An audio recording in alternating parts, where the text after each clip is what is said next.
আজি আহিছোঁ আমি PRP ভেলী। আজি অফ ৰোড বাইক কম্পিটিশ্যন চাবলৈ। এই যে বাইকবোৰ দেখিছে, এই বাইকবোৰেদিয়ে কম্পিটিশ্যনত অংশগ্ৰহণ কৰিব আৰু এইটো ষ্টাৰ্টিং পইণ্ট।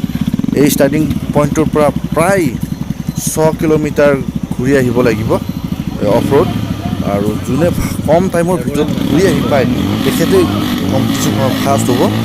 আৰু ইয়াৰ পৰা 5জন চিলেক্ট কৰিব, আৰু যদি 5জন চিলেক্ট হয় তেখেতসকলে গোৱা নেশ্যনেল কম্পিটিশ্যনত অংশগ্ৰহণ কৰিব পাৰিব।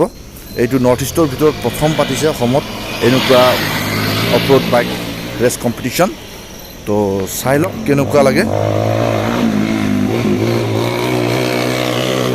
এই অফ ৰোড বাইক ৰেচিং কম্পিটিশ্যনটো কেইবাটাও শাখাত অনুষ্ঠিত কৰা হৈছিলে, যেনেকুৱা ধৰক 150cc বাইকবোৰ এক্সট্ৰা, স্কুটিৰ বাবে এক্সট্ৰা আছিলে, আৰু 350 বাইকবোৰৰ বাবে এক্সট্ৰা, এনেকুৱা বিভিন্ন শাখাত অনুষ্ঠিত কৰিছিলে এই কম্পিটিশ্যনটো। আৰু যোনে ফাৰ্ষ্ট হয় বিভিন্ন শাখাত তেওঁলোকৰ 5জনক গোৱাত যিটো নেশ্যনেল কম্পিটিশ্যন তাত লৈ যাব।